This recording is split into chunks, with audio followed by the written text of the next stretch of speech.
let's get going. As it says, it says, I'm hearing from you.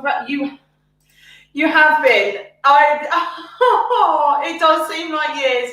I said before, I'm so appreciative of everybody that's joined as well, and joins on the catch-ups and over on YouTube and on the Facebook page. And if those of you, I know you do as well, Gina, that don't get to watch first time, that say I have watched it and everything as well. It's just, it seems silly, but it means so much that I'm not just stood in my kitchen talking to myself, although I do that on a regular basis.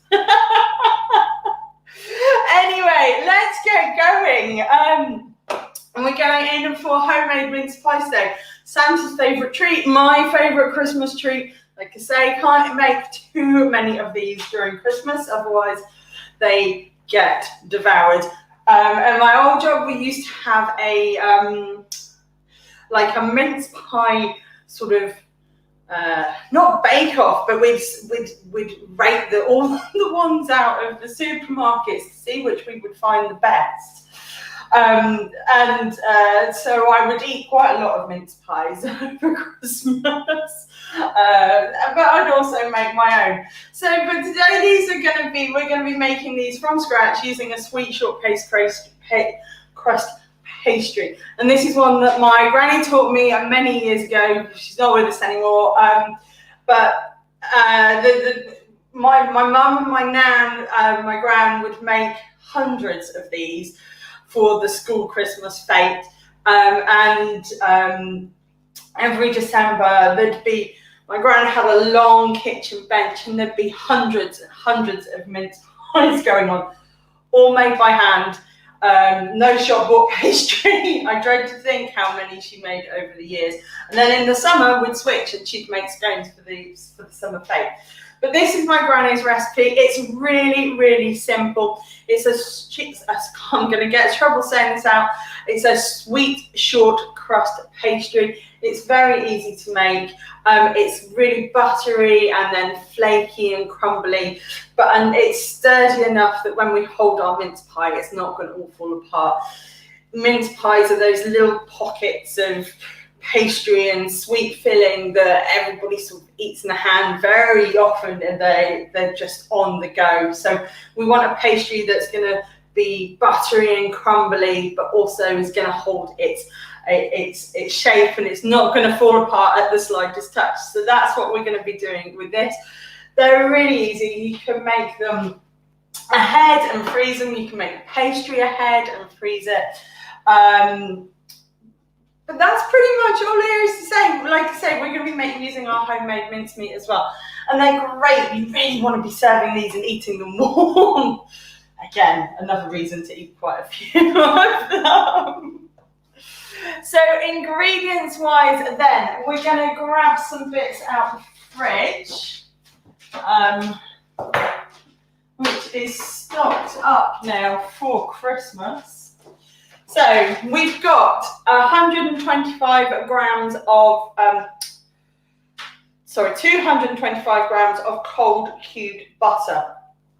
Now this recipe I made a half batch last night, ready so we can roll that out. And I'm doing a half batch today, which they'll then obviously fridge. So, but the ingredients you've got here are for a full batch. So if mine looks like I've got a little bit less, it's because I'm doing half of the ingredients list here. So it's 225 grams of butter cold. It needs to be cold. That's what's going to give us the flakiness and everything. And we're going to be rubbing that in to plain flour. You'll want 350 grams of this. There's no raising agent or anything like that. So just plain flour or all-purpose flour. Now, my mum said in the Facebook group she's going to try this with almond flour. If you do, Mum, you might need a little bit more milk or egg to help bind it together. Remember, the almond flour is a lot lighter, so if you're doing that, you'll want to just add it and work it together and see until you get that pastry texture. Don't be afraid, you might just need, like I say, to add a touch more egg or just a drop of milk to help bind it together. I haven't tried that recipe with almond flour, so I can't say if it worked for sure, but once Mum's tried it, she'll let me know, and then I can let you guys know as well. So we're using all-purpose or plain flour. You're also going to need some caster sugar, white caster sugar here, caster rather than granulated.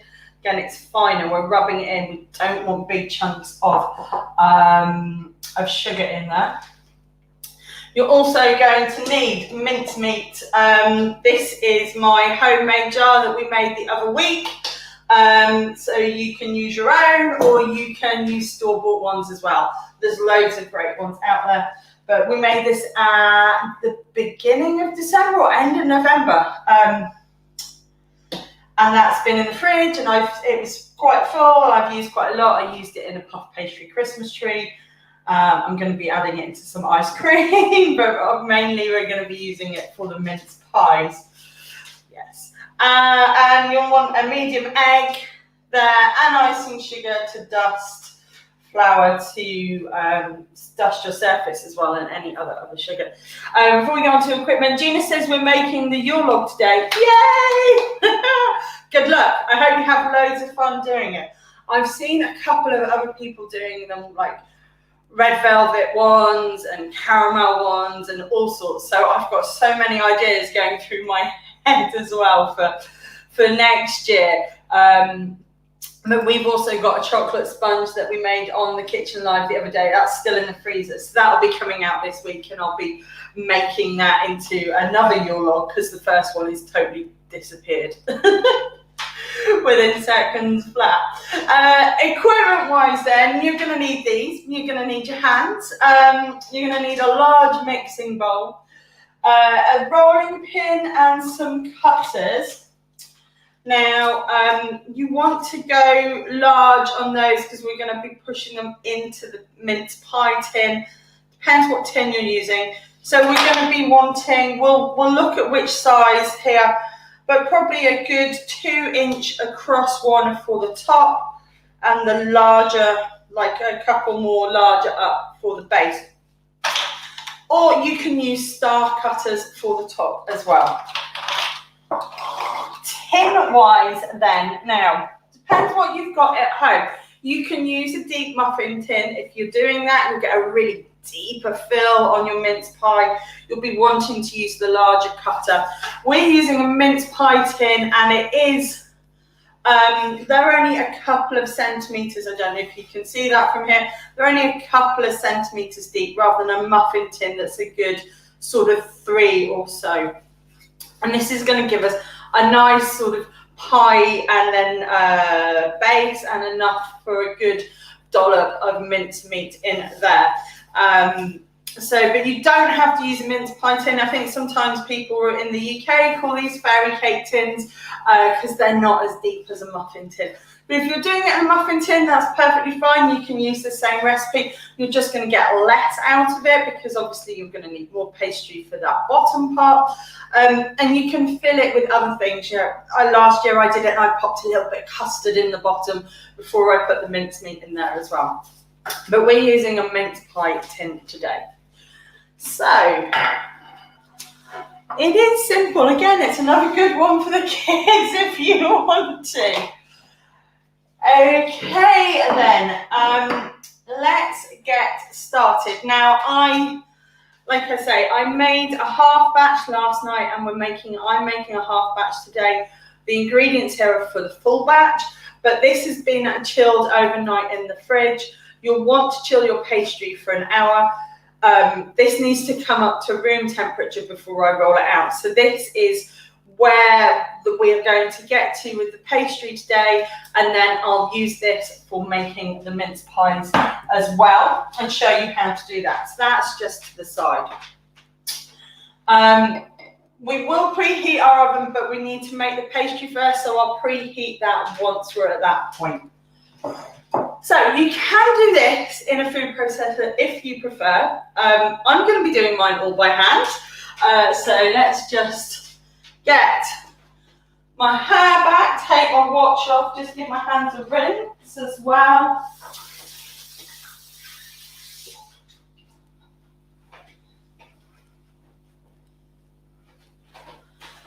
Now, everybody says hot hands pastry, it's not easy. When we did it with the Bailey's chocolate tart the other week, it's not that bad at all.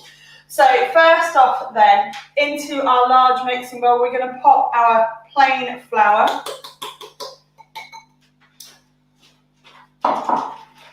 And then our fridge cold butter. Now, what I suggest to do is, because you want it cubed, because it's easier to rub through, is cube your butter first, chill it, and then it's ready for you to go back into there. So that's straight in. And then next in, with your hands, we're going to rub this together. And this is just literally rubbing the fat and the flour so it coats everything, just with your hands like this, until it starts to form like a bread crumbs. It's not really sandy because the fat starts to clump everything together. Mixture. Now, in terms of sugar, we're using a white sugar. That's better for pastry rather than a soft brown sugar or anything like that, because they're just too. You'll find if you use them, they're quite moist. Where we want our pastry not to dry out, but we don't want it to be too wet. So using a white caster sugar, and I'm using my vanilla sugar. Now I've got my hands in the bowl, I can't move it to show you. But all I do is have a pot of caster sugar that I have some vanilla pods just that sits in there, and I just top it up all the time as I use it, and that sort of infuses the sugar with vanilla. So I have a little bit of, I'm not adding any vanilla or anything like that to this, because with the fruit it's quite spicy anyway, but I'm using vanilla sugar with my pastry. You could use a cinnamon sugar again, the same way. I have a pot with a cinnamon stick or two in there, and it just infuses our sugar. And I have one with lavender as well, but I don't tend to use that very much anymore. And it used to be a very popular flavour in the shop when I did it. Right, so I'm just still rubbing this together. We've got big chunks of fat in there, the butter. I don't want them to be chunky, because what we'll end up then is with lumps of butter in our pastry that when we roll it out, it will be hard to work with, but also when it's baked, that butter will just melt, so we don't, and it will become quite greasy and stuff in areas. So we don't want big chunks of butter. Now, I did say you can do this in the food processor if you don't want to get your hands stuck in. You can also use a pastry cutter, and they look like a big C that you hold on to with lots of little, not thongs, but it's sort of like lots of little, and they're not really blades, but just sort of pieces that you then cut through, and it cuts through the butter and the pastry, and it rubs it together. But so this is the way I've been taught, get my hands stuck in. It's quite therapeutic. And we're nearly there. I've got a couple of bits of butter. I just want to rub in a bit more. And you will feel it starting to come together. It will start to come together because we're softening that butter with the heat of our hands and just the texture. It's not going to stay cold. But this is why you want the butter cold to start with, because if it's too soft, it's not going to form this bread crumb texture. I'll bring it to the, when we get to the thing, it's sort of this breadcrumby texture. Once we're all rubbed in, and it takes a few minutes, as you see, you know, you blitz it in a food processor in 30 seconds flat. Be careful not to overwork it though. Once we're at this breadcrumb stage, just got a bit of butter there. We want to add in our sugar. So this is our caster sugar. Oops. And just rub that again, just bringing it all together.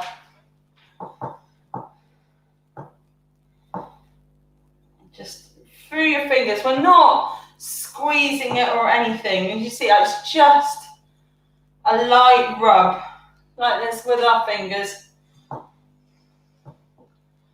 And that's our pastry. Almost there.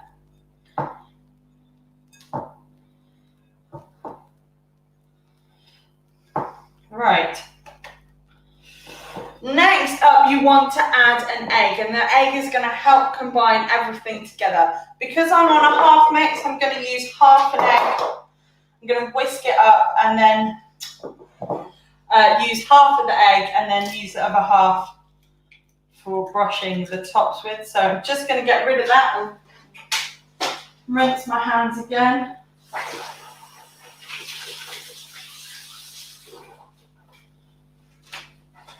There we go. And I'm just going to whisk it up with a little whisk. You can use a fork. Oops, let's get the flour out there.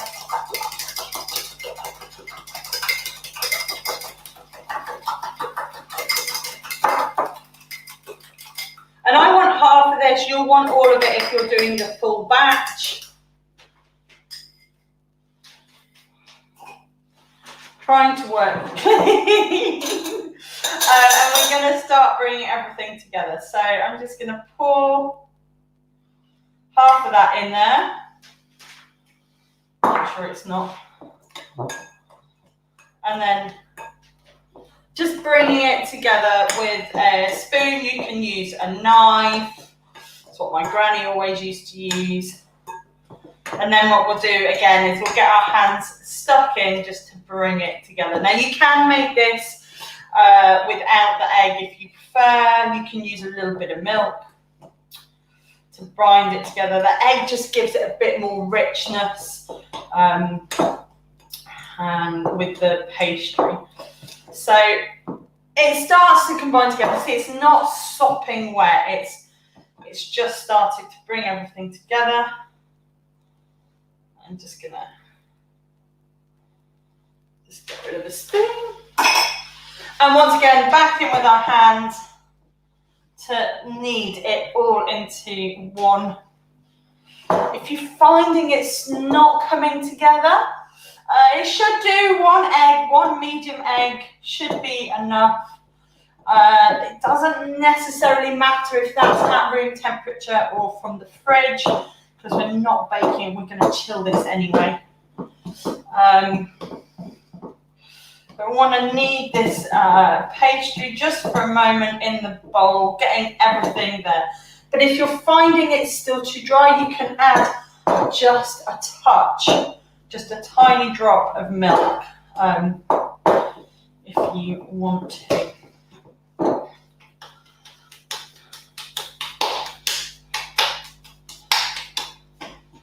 Just give it a knead, don't overwork it. And then what you're going to do is just grab some cling film.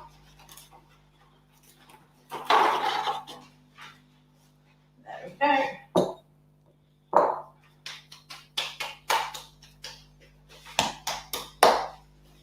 And wrap that up. So I'm going to wrap it well, but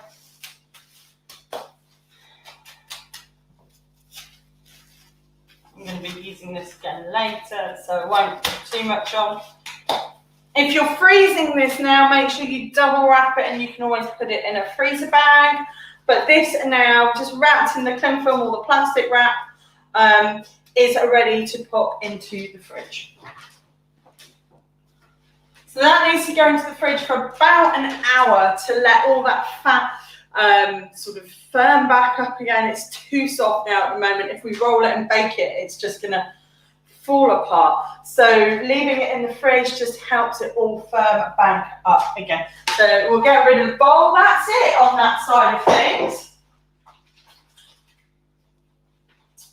And then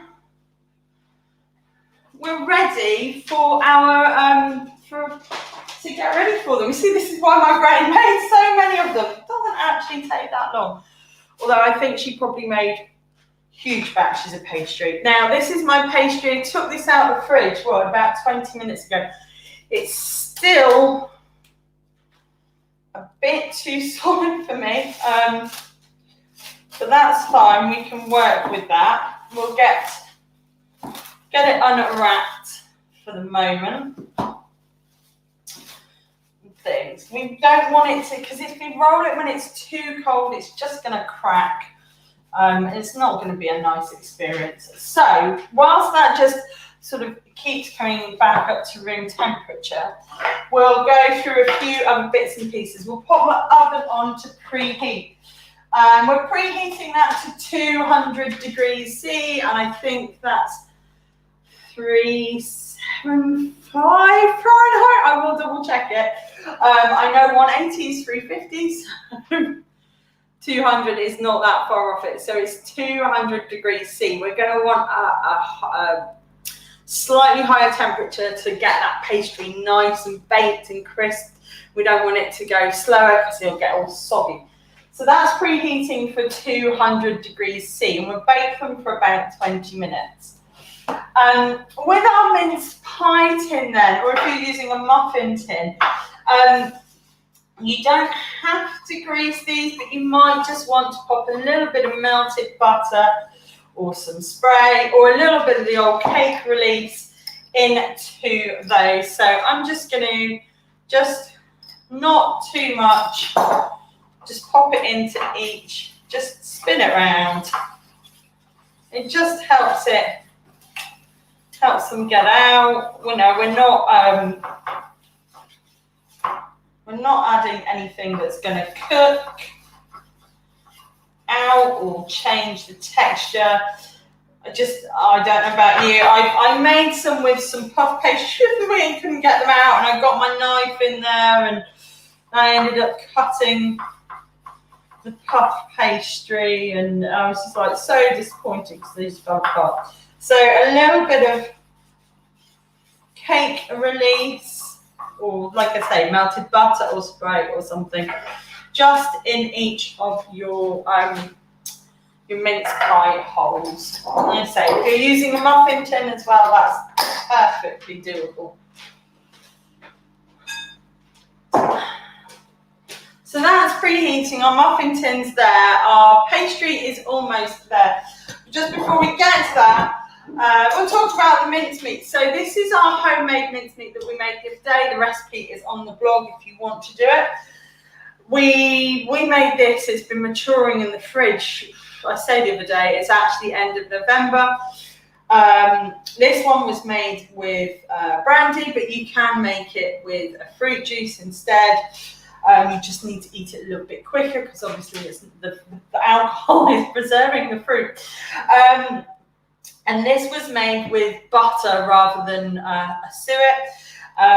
So it doesn't, well, I suppose it's more vegetarian friendly. And it's got, I'm just trying to remember looking in it, it's got cranberries, it's got dried peel, orange and lemon, sultanas, raisins, currants, all sorts in it. It tastes amazing. I have used quite a bit of it because it was quite a full jar. But this is what we're going to be putting into our mince pies, and it's got all the cinnamon and the spices in there as well. You can use shop bought mince meat. For these, if you're going for that, you'll just want a jar, and that will do this recipe with a mince pie tin. If you're using a muffin tin, you are going to use more mixture, so you might need a little bit more mincemeat than that. But just a store-bought jar of mincemeat is perfect. Or if you've got a vat of it like this, that's it. You know, that's what we're using here.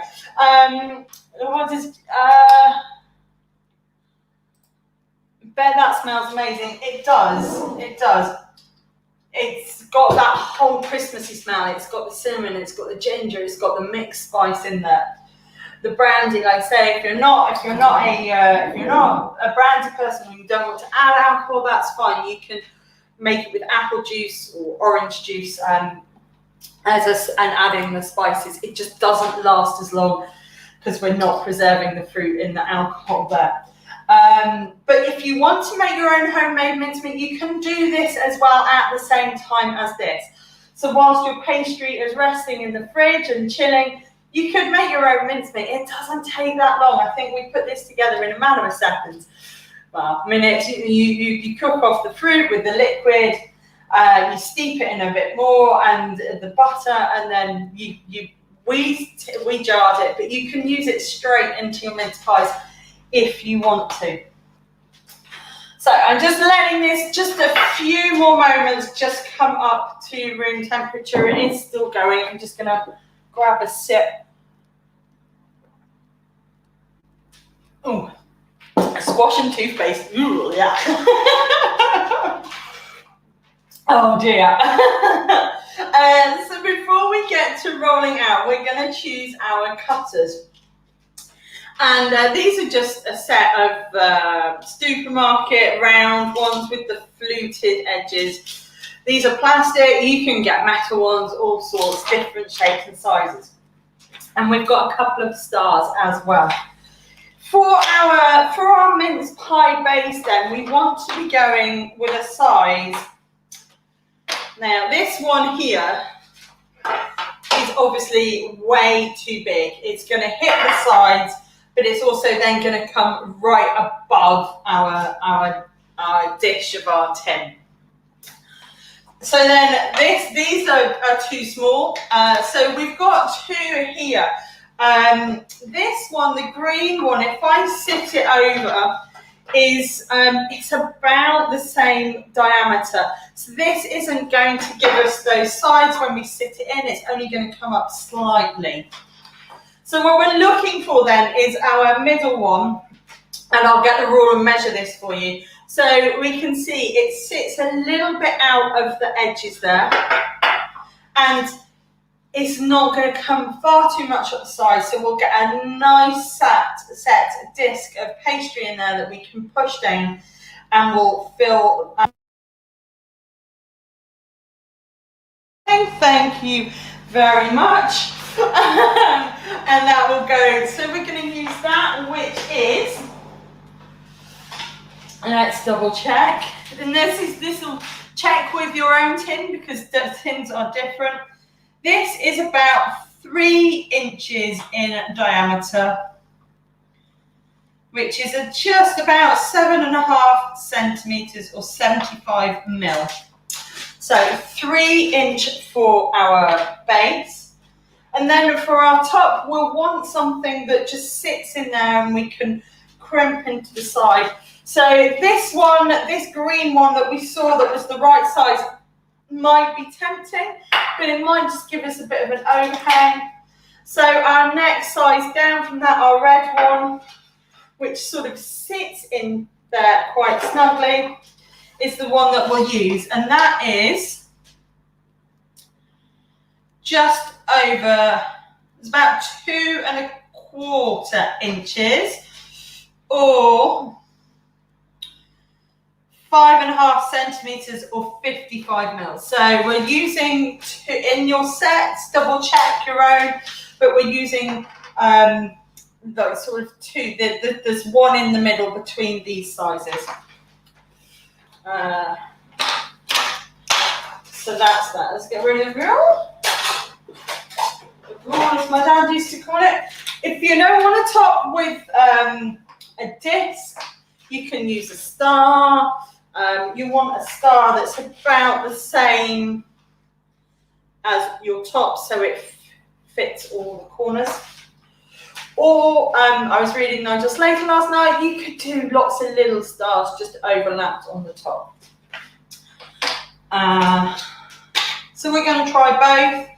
Some people prefer to use the smooth edge for the mince pies, get a nice edge on there. We're going to be using the fluted side. If you can see that, just reminds me, it's a bit nostalgic. Whenever I think of mince pies, these are mince pie cutters with the flute side. I don't think I use them for anything else. So that's our cutters and our dish ready then. Let's go and try out this rolling this. Now, I'm just gonna jar's just left a little bit of moisture because it's come from the fridge. Let's get that. So, pastry-wise. Now, like we did the other week with the base tart, you can roll this between plastic wrap or baking parchment if you prefer. I'm just going to roll it straight onto my work surface today because I think I'm going to have to give this is going to be a bit crumbly just because it's still a little cold, but that's fine. Make sure you allow yours plenty of time to come up to room temperature. It shouldn't be warm, but it shouldn't be fridge cold. And so I'm going to roll mine straight onto the work surface. I'm just going to make sure I've got no stray bits from earlier. And you want some flour, you want just your plain flour, sprinkle it over there. And right, now the Christmas cake worked the other day when we rolled it out, so let's hope my my pastry does as well. I'm just going to roll from in here. No, I'm not, because it's still too cold. I'm just going to knead it a little bit then, just to work it a little bit. As you can see, it's still a little bit cold for me, and it's going to crumble, but that's fine. I can work it. Just make sure that yours is a little less crumbly when it comes, well, you warm it up a little bit more. I have warm hands. So using the flour here just to help bind it. Now you can use flour for rolling out. Remember, you don't want to add too much extra flour though, so I've been watching YouTube videos and seen people almost dumping a bag of flour on the work surface. I'm like, no, it's too much flour. You don't want to add any more. So this is just coming together. Gina says another arm workout. Definitely. Always an arm workout when it comes to pastry or sugar paste. We've got our Zumba Christmas party on Monday. Can't wait, virtual Christmas Zumba. We've been doing a lot of arms as well. So it's an arm workout every day at the moment. So I've just kneaded this a little bit to, because mine was still a bit cold. I'm just going to add a little bit more of a sprinkling of flour and push my pastry just down a bit. Right. Now we're going to use our rolling pin. Yeah, this is a bit crumbly, but that's fine. Mine is going to break up, yours won't.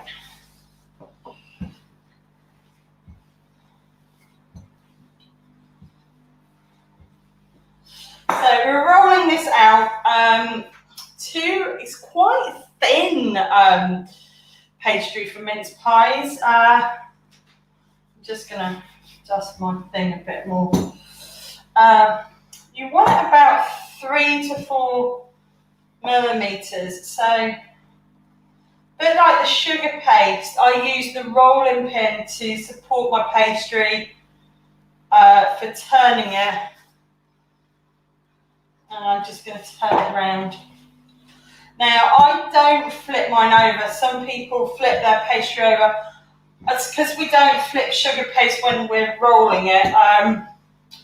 Because you don't want, especially if it's coloured, you don't want too much icing sugar on either side. So I just use my rolling pin as such to support my pastry and turn it, a quarter of a turn as we go through. Now, actually, just thinking whilst I'm thinking about cutters, a lot of people as well still do what their grannies used to do, and that's use a glass or a coffee cup or something as the let's get a bit of really broken bit from them, as the as the cutter. And it's still something I read. I was reading Nigel Slater's Christmas Chronicles again last night, and he was saying, you know, use a glass, use a coffee cup or something. I was like, oh yeah, I remember people doing that. Right. So we've rolled this. It's about 3 to 4 millimeters thick, no more than that. And we've got our baking tray. So this is, I'm gonna try one, and if I need to go a little bit smaller, I will do, but I'm going in with the 3-inch cutter and the fluted side. So in here. Now I'm gonna pop this into my tin. I'll do one up here and then I'll see if I can move a little closer, but I'm just gonna pop it in on to here, and then gently, I don't want to crack it, but just push that down, that's perfect size, into my tin.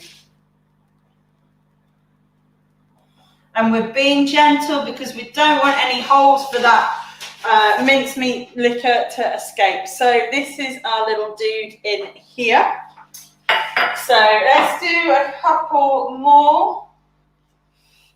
You can cut them out. So see if I can, oops, just finding it. This is the sort of, again, so just in very gently, push that in. If it does crack, just gently seal it back with your fingers. And in again.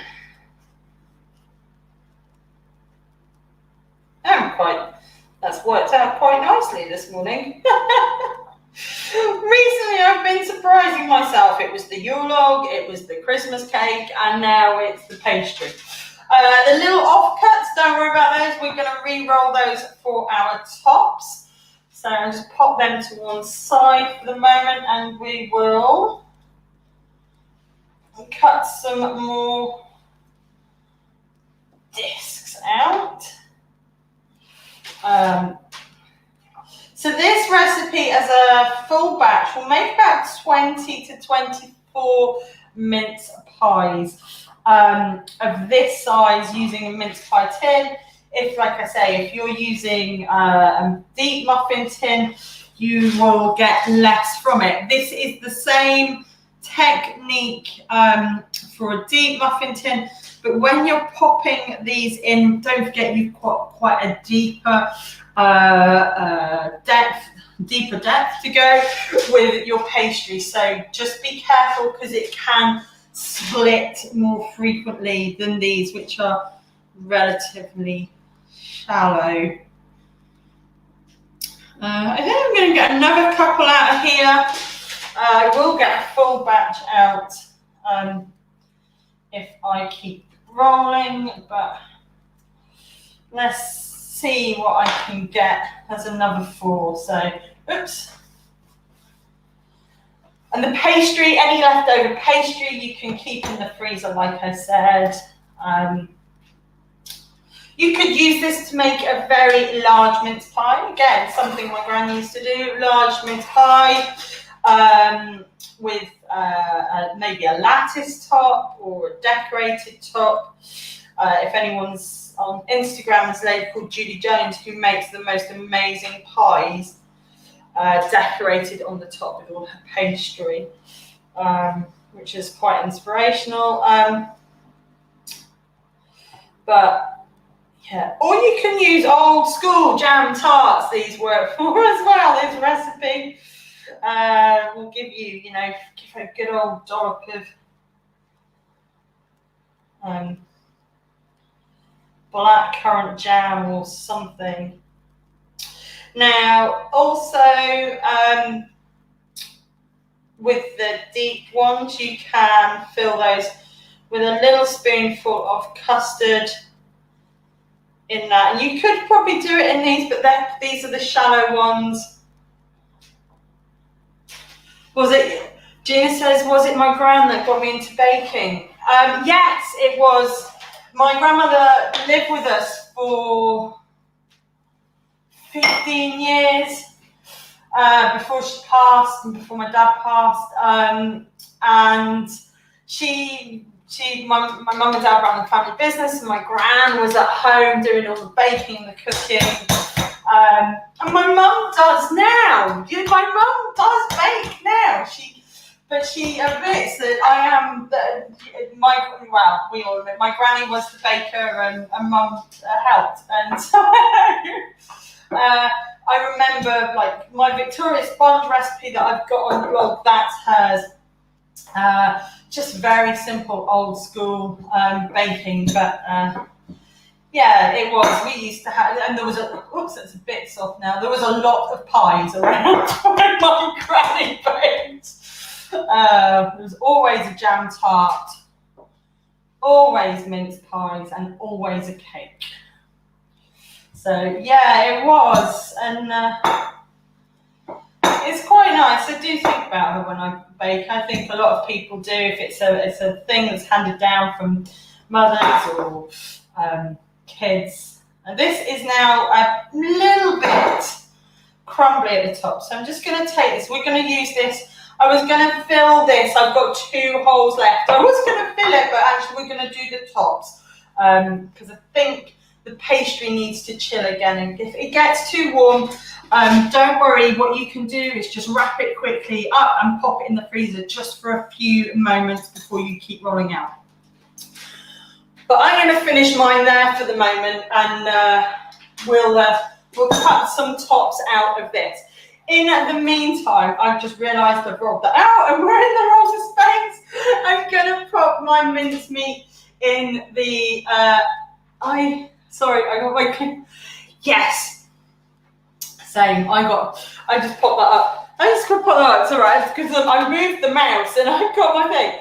I got my cleaning effort off my gran. I got my cleaning effort off my mum, and also my ethic of not having clutter and just getting stuff done. That's my mum, and definitely my cleaning ethic there. In fact, when if Ian helps with the housework, I'm like, it's not up to my scratch. That's not how I'm expecting it, because I get it from my mum. Bless her. And so before I put the tops on, I've got this totally the wrong way around. I'm just going to put a spoonful of mincemeat into each of these. And I'm just using a couple of teaspoons to help get that out. Oh yeah, this does smell good. You don't want to overfill them because it's going to bubble up and everything whilst it's cooking. And we don't want it to seep out, but we are going to seal it in. So you can see there, they're going. I don't know what, I've loved this, doing these lives this year, and I'm going to do them next year as well. We should be moving house in January, so I'll catch up on all blog related stuff over January, and we'll get moved in, and then we'll pick up the baking, the kitchen lives again in February.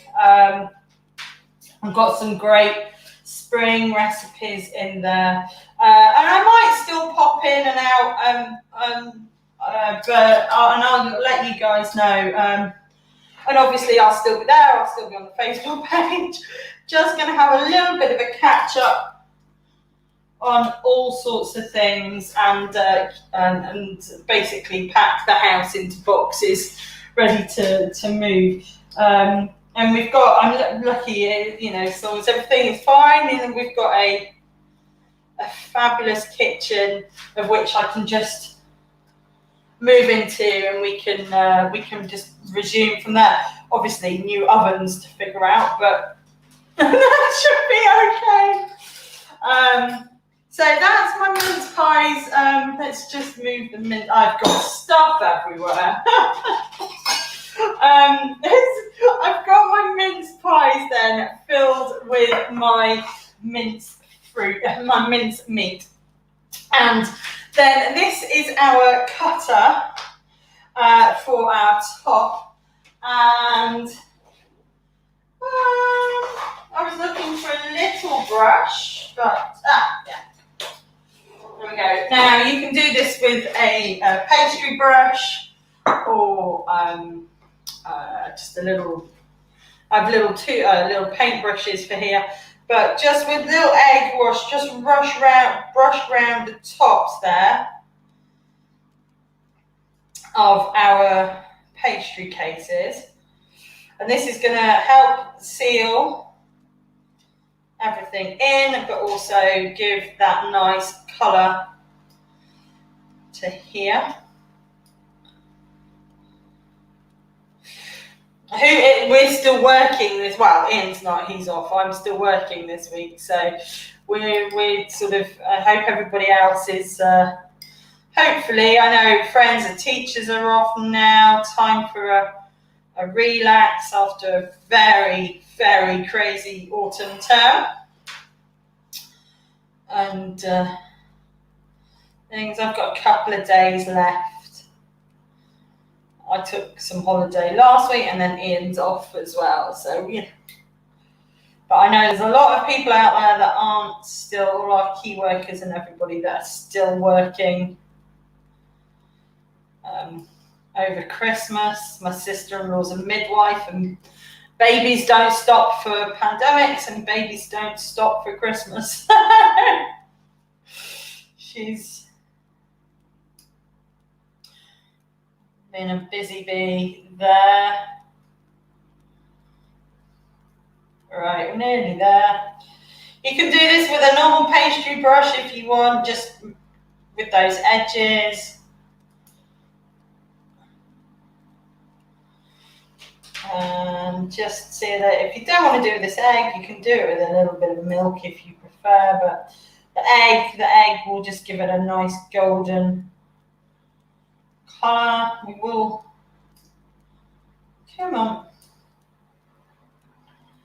we'll finish them off with a proper brush. So that's our mince pies there ready, and we're going to hopefully that's fine.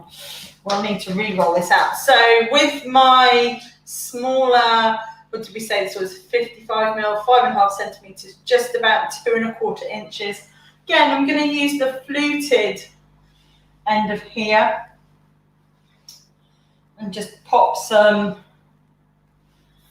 How many did I get in the end? 9, 10. So I'm going to do 5 of this, and I think I'll do 5 stars. So let's just take, 5 lids. Come on.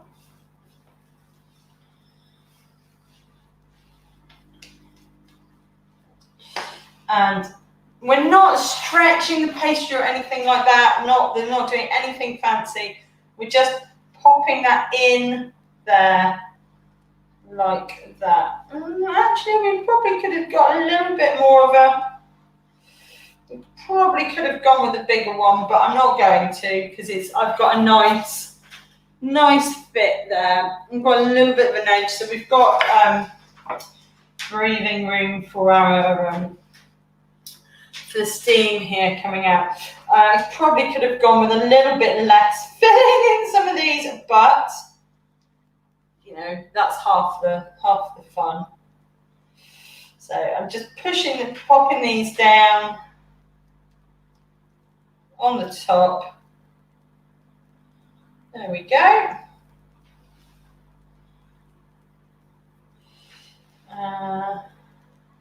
Yeah, I probably could have gone with a little less filling, but never mind. It's not a problem. Mince pies were never meant to be perfect unless you were Fortnum's or something like that. Homemade mince pie ones are And you can, if you don't want to put top on it, you can still do these like a jam tart without the top. Just remember it will dry out. So that's those tops on. There we go. And I'm just going to use a little bit of this to make some stars. Let's just get a little bit of extra flour on there.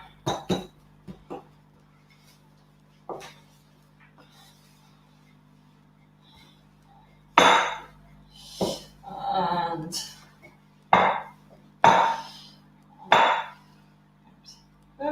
no, don't. We only need 5 stars, so we only need 5 stars.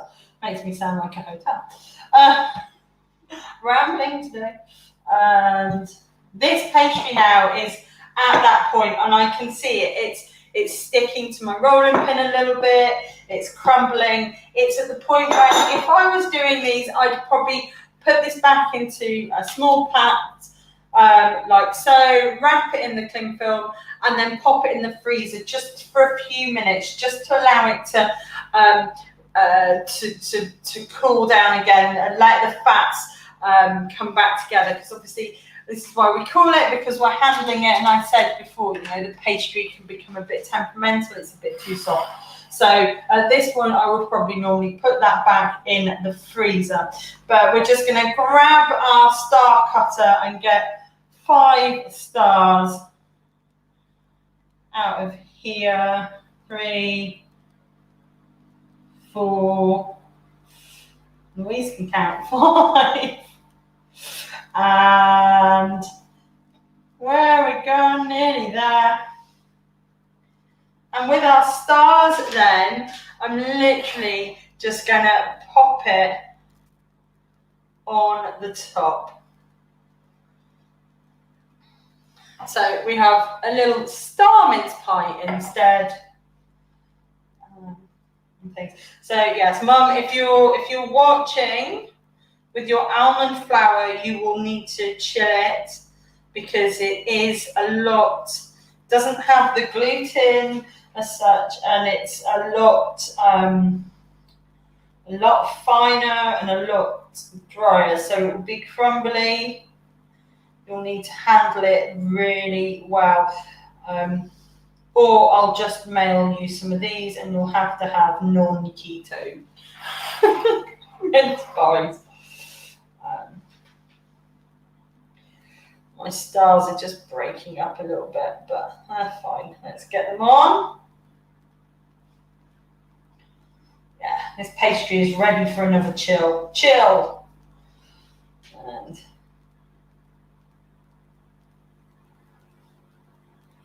yeah, we can do one last one. Just get it on there.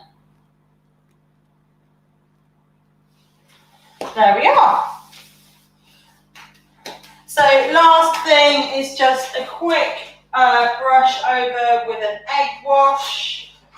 We'll use a bigger pastry. No, that's flour, Louise.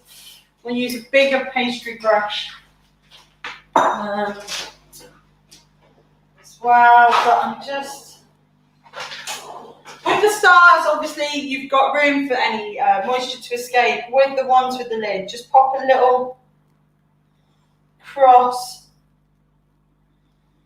in the top with a sharp knife, just to escape, helps that air escape out as it's baking. And then with the last of our egg wash, just over our tops.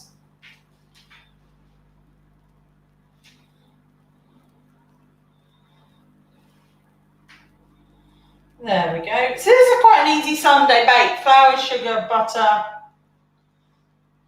and an egg for the pastry.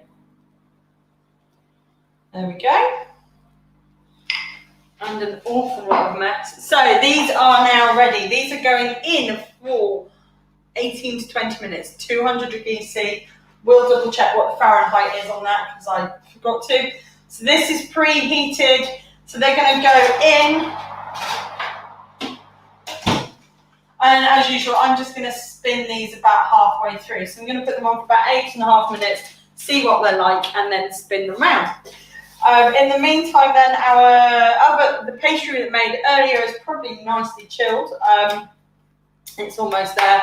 I've got some pastry left over, so I'm just going to wrap that in cling film and pop that with the other. Actually, that's probably about ready for using. So when they come out, I'll make some more mince pies. But that's it. Apart from all the mess, you can, when they come out, you can sprinkle them with some sugar or some icing sugar as well, just to add it. You can also sprinkle them with some sugar before they go in, so it crystallizes, get crunchy sugar on the top. I prefer mine to not have got cooked sugar on the top, so I like to sprinkle them with a little bit of the caster sugar and a little bit of icing sugar. This was what I was talking about actually when we were talking about the sugar we're using. This is vanilla sugar, so I just keep a pot of this. I don't use it a lot. I don't use it for all my bakes. I might substitute some of the sugar if I'm using caster sugars, like for Victoria Sponge or something.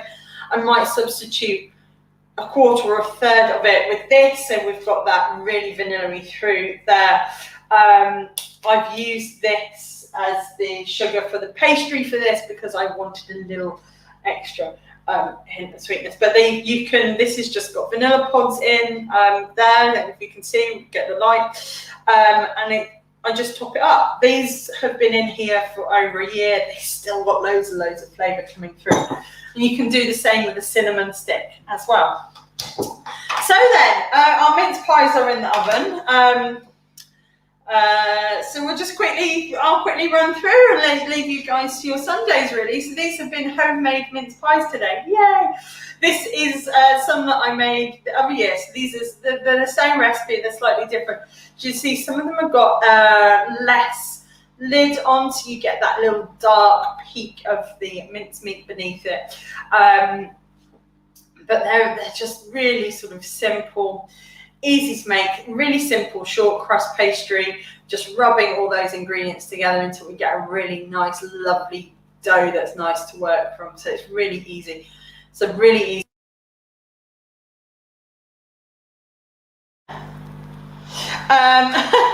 You can, what was I going to say?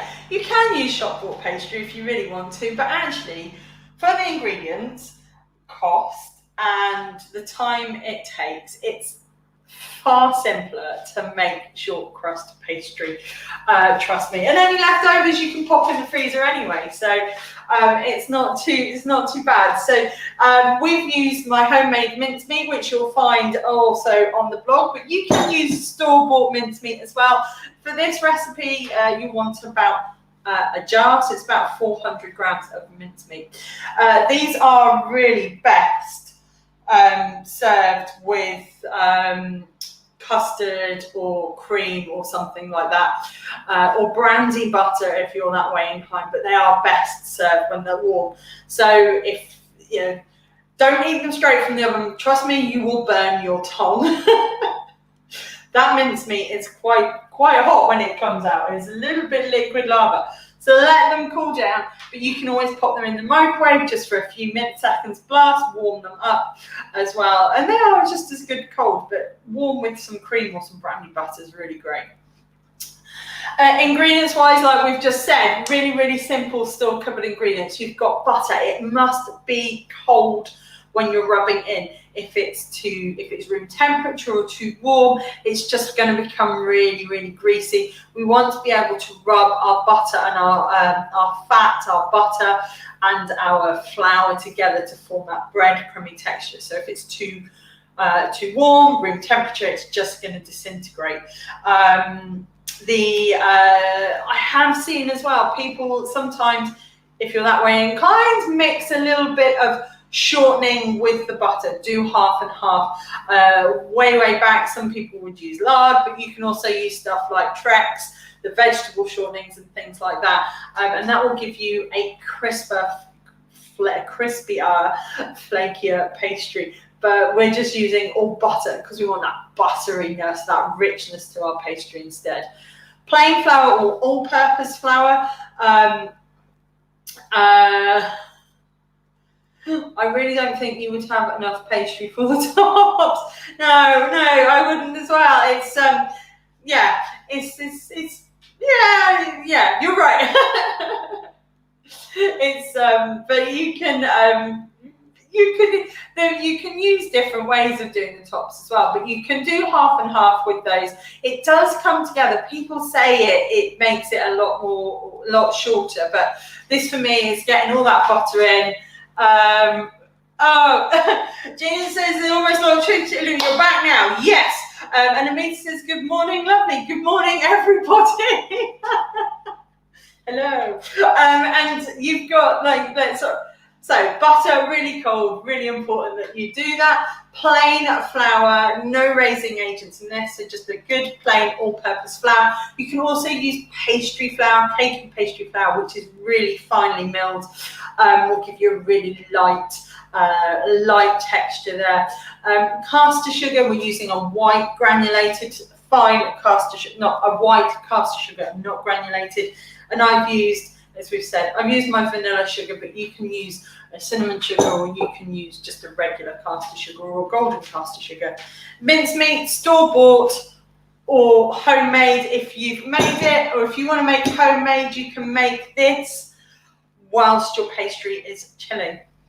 An egg to help bind it all together, and just give a little brush over the tops, and some icing sugar to finish off. Equipment wise, really simple. You need some of these, you need hands, a large mixing bowl, a rolling pin, and your pastry cutters. Just remember to check the size of the pastry cutter against your tin, so you know how much you're going to need for those sides and the base as well. You can do this. I've used the mince pie tin, like we say, it's quite shallow, about 2 centimeters, but you can use a muffin tin instead if you want a big, deep mince pie, and chuck some custard in the bottom as well. Pastry brush and a rolling pin.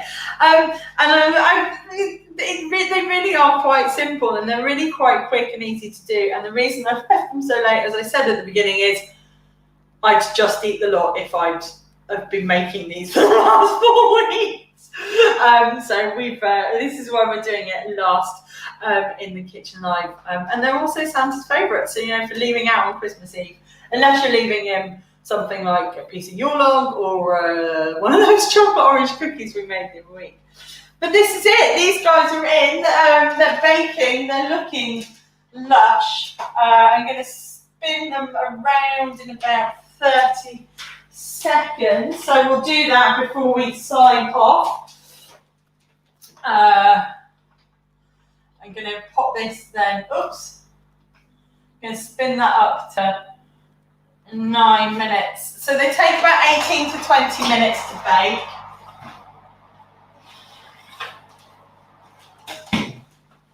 So I did that halfway and I've spun them around. So they're in, they're looking good, they're smelling amazing. All those smells from the mincemeat are coming through. Yes, so thank you very much. You can actually find this recipe on the website. She'll just ping you. Where are we gone? Here it is. It is on the website, so I will link to it below. But you've got all the information in here about what is a mince pie. Can you make your own mincemeat? Yes, you can. You can use our easy homemade mincemeat, or you can store-bought. Either way, it doesn't matter. Use the dried fruit that you've probably got at the back of your pantry, at the back of the cupboard. And also we talk about how to make a sweet shortcrust pastry and why we do things like use really cold butter, the pastry cutter, or etc. I do say to you, if you've got a marble pastry board, you can roll out on that. It will keep it cool. I do have one, I just don't like using it for rolling out pastry because I'm scared I'm going to break something. And if all else fails, you use a ready-made shortcrust. It doesn't matter at all. This is the pastry cutter with these bits here and stuff. Some ideas of what you should serve your mince pies with and how long they'll keep for. Oh, and my brother's my nephew's little elf who got stuck in at making his.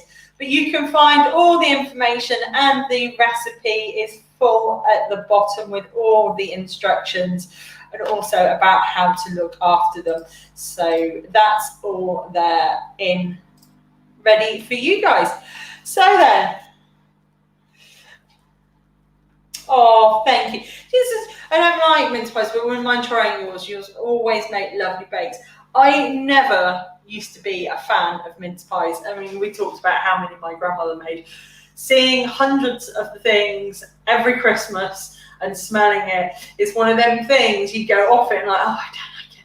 And it's only in recent years that I have started to like mince pies. I was one of them things as I didn't like it, but in the last couple of years, maybe in the last 5 years, I've really started to enjoy a mince pie again.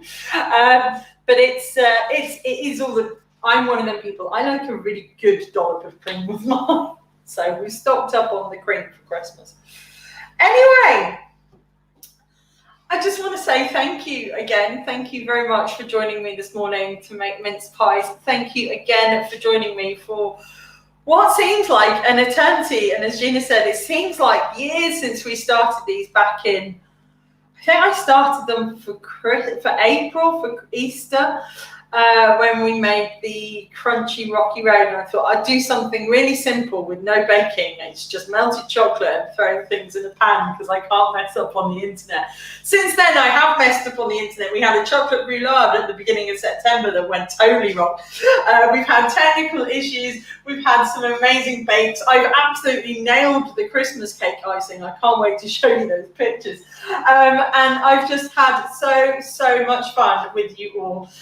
And things. So I just want to say thank you for joining me in my little kitchen. We will be back for one last episode on Wednesday before Christmas. I'm still thinking what to do. I've got a couple of ideas. Probably be a silly one. But if you are around, then it would be lovely to see you. If I don't see you until next time, when we should be in a different kitchen. Fingers crossed. I hope you all and your families and all your loved ones and your friends have a fabulous Christmas. I'm going to cry. A really good New Year. Please, everyone, stay safe and well. And thank you. And I will see you all again in the new year. Bye for now.